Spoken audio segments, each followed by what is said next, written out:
In 1854, over 5,000 people died in Chicago in a single summer. Not from fire, war, or famine.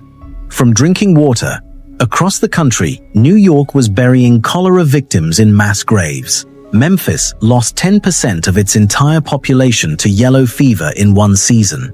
These were the biggest, wealthiest, most modern cities in America, and they were killing their own residents by the thousands. But what nobody understood at the time was that the water pouring from public pumps and flowing through city pipes carried something invisible. Something no doctor could see, no politician could smell, and no amount of money could buy your way out of. This is the story of how America's cities became death traps, and the handful of people who figured out how to save them. Philadelphia, 1830. The city smelled like rot. That's not an exaggeration or a figure of speech. If you walked through the streets of Philadelphia in the 1830s, the first thing that hit you was the stench. Open gutters ran alongside cobblestone roads, carrying a mixture of human waste, animal carcasses, and slaughterhouse runoff toward the nearest river. The Schuylkill River, which supplied a large portion of the city's drinking water, received the sewage of tens of thousands of people upstream before it ever reached a single tap. And Philadelphia wasn't even the worst. In New York, a body of water called the Collect Pond had been the city's primary freshwater source for generations. By the early 1800s, tanneries, slaughterhouses, and breweries had been dumping waste into it for so long that the water turned black. The city eventually filled it in with dirt and built a neighborhood on top of it. That neighborhood became the 5 Points, one of the most notoriously violent and disease-ridden slums in American history. The ground literally oozed sewage for decades after. Chicago had maybe the most absurd setup of all. The city drew its drinking water directly from Lake Michigan. Sensible enough, until you realize that Chicago also dumped all of its sewage directly into the Chicago River, which flowed straight into Lake Michigan. The city was drinking its own waste in a perfect closed loop, and nobody in charge seemed particularly bothered by it. Visitors to the Chicago lakefront in the 1860s described the water near the intake pipes as brown, cloudy, and smelling like a barnyard. That was the city's drinking water, and the same pattern repeated everywhere. The Ohio River alone served as both sewer and water supply for dozens of towns along its banks. What one city flushed, the next city drank. This was the reality of American cities in the 19th century. Populations were exploding. Between 1850 and 1900, New York's population jumped from roughly 500,000 to nearly 3.5 million. Chicago went from under 30,000 to over 1.7 million in the same period. People were flooding into these cities for factory jobs, for opportunity, for a future, and the cities had absolutely no infrastructure to handle them. Families relied on backyard privies, essentially open pits that overflowed when it rained and seeped into the groundwater that fed their wells. In densely packed neighborhoods, dozens of privies sat within a few yards of drinking water wells. A city health inspector in New York in the 1860s described one tenement block where 80 families shared 4 outhouses, all of them overflowing, with a single well at the center of the courtyard. That well was the neighborhood's drinking water. And the medical establishment had almost no idea what was actually causing the waves of sickness and death rolling through these cities every summer.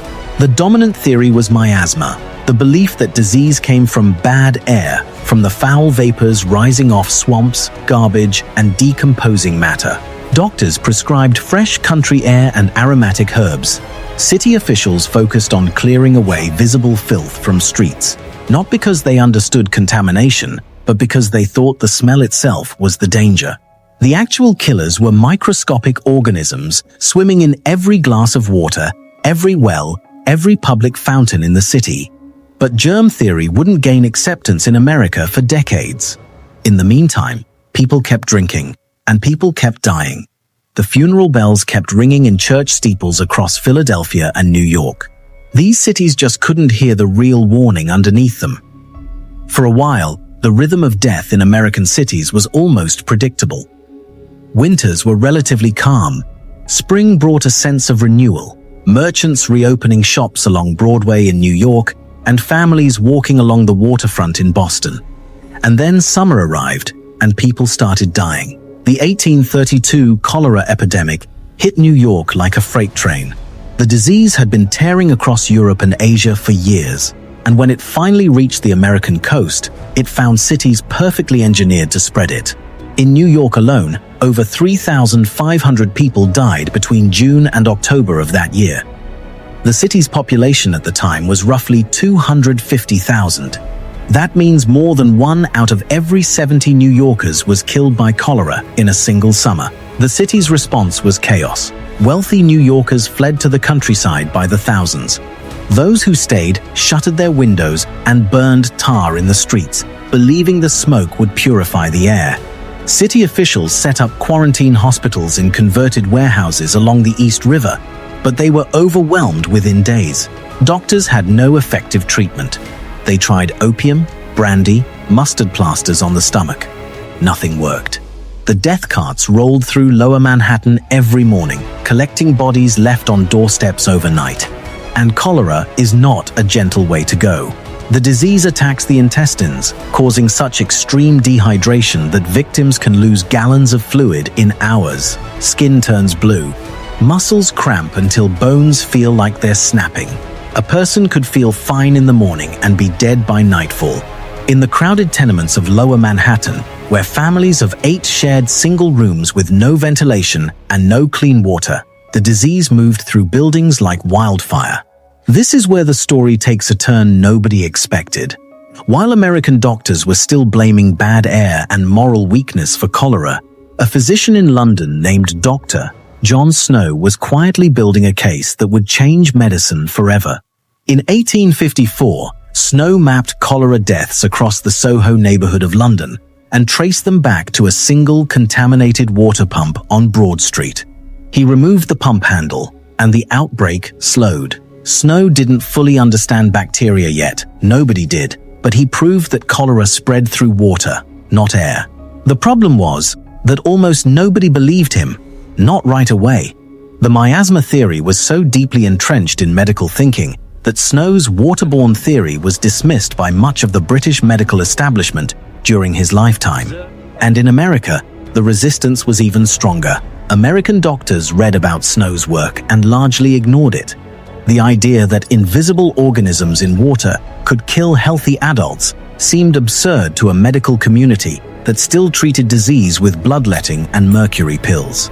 Even after Louis Pasteur and Robert Koch proved the existence of germs in the 1860s and 70s, American public health officials were slow to act on the implications. Koch identified the specific bacterium that caused cholera in 1884.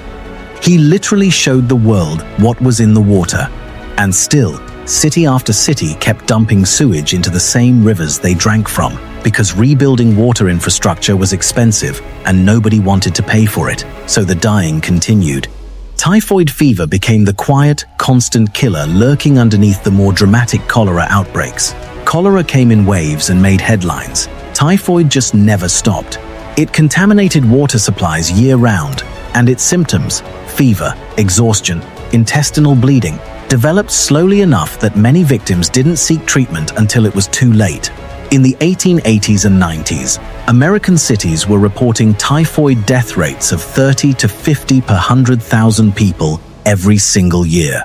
Pittsburgh's Allegheny River water supply was so contaminated by upstream mill towns and mining camps that the city's typhoid death rate averaged over 100 per 100,000. I mean, think about that for a second. Tens of thousands of Americans dying from a disease that was completely preventable, caused by a problem that was technically solvable, and nobody in power was connecting the dots. Memphis, Tennessee, got hit with something even worse. In 1878, a yellow fever epidemic killed over 5,000 people in the city. The population had been around 33,000 before the outbreak. When the epidemic was over, Memphis had fewer than 20,000 residents left. People didn't just die, they fled. Entire streets in downtown Memphis sat empty, with doors hanging open and belongings left behind. The city's tax base collapsed, its government went bankrupt, and Memphis actually surrendered its city charter. It literally stopped being a city, legally speaking, for over a decade. And the class divide made all of it worse. Wealthier families could afford to live uphill, upstream, or in neighborhoods with access to slightly cleaner well water. The poor, the immigrants, the factory workers packed into tenements downtown, they got the worst water from the most contaminated sources. During the 1832 cholera epidemic in New York, the death rate in the 5-point slum was more than 5 times higher than in the wealthier neighborhoods just a few blocks north. If you were poor in an American city in the 1800s, your water was trying to kill you, and nobody with the power to fix it was in any rush to help. That was only round one, because while these cities were burying their dead and debating whether bad smells could cause disease, a small group of engineers was about to start a fight that would take decades, cost millions, and ultimately save more lives than any medical breakthrough in American history. Up to this point, American cities had been losing tens of thousands dead, entire cities collapsing under the weight of epidemics, and no solution in sight. That was about to flip. The first real counterattack didn't come from a doctor. It came from an engineer. In 1855, Chicago hired a civil engineer named Ellis Chesbrough to solve the city's sewage catastrophe. Chesbrough looked at the flat, swampy terrain and realized Chicago couldn't build underground sewers the way older cities had, because there was nowhere for the water to drain. So he did something that sounds completely insane. He raised the entire city, buildings, streets, sidewalks, all of it, jacked up on wooden supports and elevated by as much as 10 feet so that sewage could flow downhill through newly constructed drains beneath the streets. Workers literally lifted multi-story brick buildings with hundreds of jack screws while people continued shopping inside. And that wasn't even the part that got people angry, because even after the sewers were built, Chicago's waste still flowed into the Chicago River and out into Lake Michigan, right back to the city's drinking water intake pipes. Chesbrough's next move was even bolder. He proposed extending the water intake 2 miles out into the lake through a massive underwater tunnel, hoping to reach water clean enough to drink. The tunnel project took years, cost lives, and when it was finished, the water was only marginally better. The sewage plume from the Chicago River kept spreading further into the lake. It took another generation before the city finally reversed the flow of the Chicago River entirely, using a massive canal system to send Chicago's sewage south toward the Mississippi River instead of into the lake. The downstream towns along the Illinois River were not thrilled about this arrangement, but Chicago's typhoid rates dropped almost immediately. The real question, though, is what happened in the cities that couldn't just reverse a river? The answer came from inside a water treatment facility in Jersey City, New Jersey, in 1908. Dr. John Leal was a physician who had spent years studying waterborne disease. He knew that chlorine, in tiny concentrations, could kill the bacteria responsible for cholera and typhoid. Jersey City was in the middle of a legal battle over its contaminated water supply, and the court had ordered the city to build a filtration plant. Leal was hired as a consultant, and instead of waiting for the slow and expensive filtration plant to be built, he made a decision that would have gotten him arrested in most circumstances. He added chlorine to the entire city's water supply without telling the public, and no, I'm not making that up. A private physician quietly dosed the drinking water of an entire American city with a chemical disinfectant, and nobody knew about it until the water started coming out of their taps cleaner than it had ever been. The results were immediate and dramatic. Typhoid cases in Jersey City dropped to nearly zero within months. When the case went to court, Leal's attorneys presented the data, and the judge ruled that chlorination was not only safe, but effective. The decision opened the floodgates. Within a decade, cities across America began chlorinating their water supplies. By 1920, most major American cities had adopted some form of chlorine treatment. This decision seemed small at the time. It wasn't. It was the single most important public health intervention in American history. Meanwhile, Philadelphia was taking a different approach. The city invested in slow sand filtration, a method borrowed from European cities where water was passed through layers of sand and gravel that physically trapped bacteria and sediment. Philadelphia's filtration plant at Torresdale went fully online in 1906, and the city's typhoid death rate, which had been among the worst in the country, dropped by over 80% within 5 years. But not everyone was on board. Politicians fought bitterly over the cost. Building water treatment infrastructure was expensive. Philadelphia's filtration system cost millions of dollars, an enormous sum at the time, and taxpayers demanded to know why they should pay for something they couldn't see or taste. City aldermen argued that the money would be better spent on roads and police. Public health officials had to make the case, over and over again, that invisible bacteria in the water were killing more people than crime ever did. And then there was the chlorine fear. When word spread that cities were adding chemicals to the water supply, public backlash was fierce. Newspapers ran alarming headlines. Citizens in some cities refused to drink tap water for months after chlorination was introduced, hauling buckets from private wells that were almost certainly more contaminated than the treated supply. Doctors and engineers had to spend years educating the public that the tiny amount of chlorine in treated water was not only safe, but was the reason their children had stopped dying every summer. But here's the thing the politicians and the skeptics couldn't argue with: the numbers. Between 1900 and 1936, typhoid death rates in American cities with treated water dropped by over 90%. In some cities, the decline was closer to 99%. Cleveland went from one of the highest typhoid rates in the country to nearly zero within a decade of introducing filtration and chlorination.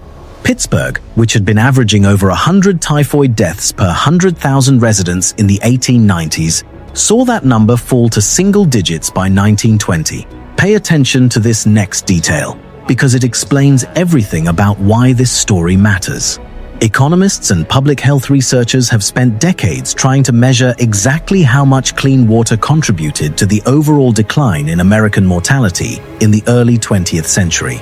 The most cited study, from Harvard, estimated that clean water was responsible for nearly half of the total reduction in mortality in major American cities during this period. For infant and child mortality specifically, the number was even higher. Clean water didn't just help. It was the single largest factor in keeping American children alive. And here's what makes that truly wild. Clean water infrastructure did more to extend the average American lifespan than antibiotics, modern surgery, or any individual medical breakthrough of the 20th century. Penicillin gets the credit in the history books. Vaccines get the Hollywood movies. But the boring, invisible network of pipes and treatment plants underneath American cities saved more lives than all of them combined. So yeah, not exactly a small deal. The decades between 1910 and 1960 were a golden age for American water infrastructure. Cities invested billions in treatment plants, distribution networks, underground reservoirs, and testing laboratories. The Army Corps of Engineers built massive dam and aqueduct systems that delivered clean water to cities hundreds of miles from their source. Los Angeles built an aqueduct stretching over 200 miles to the Owens Valley, carving through mountains and crossing deserts to bring snowmelt to a city built in a semi-arid basin. New York's Catskill Aqueduct carried water from upstate reservoirs to the taps of Manhattan through a system so well engineered that it still operates today by gravity alone, with no pumps needed for the final 92 miles. Chicago built water intake cribs that sat miles offshore in Lake Michigan, connected to the city by tunnels bored through solid rock beneath the lakebed. These were some of the largest engineering projects in human history, rivaling the Panama Canal in ambition and cost. And they worked. Clean, safe drinking water became something Americans simply expected when they turned on the faucet. For the average American family, the difference was night and day. In 1880, a family in a city like Pittsburgh or Chicago could expect to lose at least one child to waterborne disease before that child reached the age of 5. By 1940, childhood deaths from contaminated water had become vanishingly rare in cities, with modern treatment systems. Mothers stopped boiling every drop of water before giving it to their children. Summers stopped being a season of dread. The fear that had defined urban life for a century quietly disappeared, replaced by something Americans had never really had before: trust in the water. And that trust became the problem. Because when something works perfectly for long enough, people stop thinking about it. The generation that remembered cholera summers and typhoid funerals grew old and passed away. Their children and grandchildren grew up turning on faucets without a second thought. The pipes beneath the streets became invisible, the treatment plants became background noise, and the budgets that maintained all of it became easy targets for politicians looking to cut costs. For decades, American water infrastructure hummed along quietly beneath city streets while the country's attention moved on to highways, airports, and the space race. Nobody noticed that the clock was running out. Because the infrastructure those early 20th century engineers built was designed to last 50 to 75 years, and by the early 2000s, those lifetimes were up. In April of 2014, the city of Flint, Michigan, switched its water source from the Detroit water system to the Flint River as a cost-cutting measure. Almost immediately, residents reported that the water coming from their taps looked brown, smelled strange, and tasted metallic. City officials insisted the water was safe. It wasn't. The Flint River water was highly corrosive, and it was stripping lead from the city's aging pipes and delivering it directly into people's homes. For over a year, families in Flint, many of them low income, many of them black, drank and bathed in lead-contaminated water, while government officials told them nothing was wrong. By the time the crisis became national news, the damage was done. Thousands of children in Flint had been exposed to dangerous levels of lead, a neurotoxin that causes irreversible developmental harm. Lead poisoning in children affects brain development, learning ability, and behavior, and there is no safe level of exposure. Independent researchers from Virginia Tech and a local pediatrician named Dr. Mona Hanna-Attisha were the ones who finally forced the state to acknowledge the contamination. Not the city government, not the state environmental agency. A university lab and a children's doctor doing the job that elected officials refused to do. And Flint wasn't unique. It was just the one that made the news. Across the country, hundreds of thousands of water main breaks occur every year. An estimated 6 to 10 million American homes still receive water through lead service lines. Pipes that were laid when Woodrow Wilson was president are still carrying drinking water to American homes, corroding from the inside, cracking under streets, leaking treated water into the ground before it ever reaches a faucet. The pipes those early engineers laid are still under American streets. The chlorination process, Dr. John Leal pioneered in that Jersey City treatment facility, is still the backbone of water treatment in cities around the world. What they built didn't just save lives in their own time. It created the foundation for the modern world, a world where you can fill a glass from the tap and drink it without a second thought. The question is whether the next generation will maintain what they built, repair what's breaking, and invest in the systems that keep cities alive, or whether we'll let it all crumble quietly underground until the water turns brown again and the cities that were once death traps start earning that name back.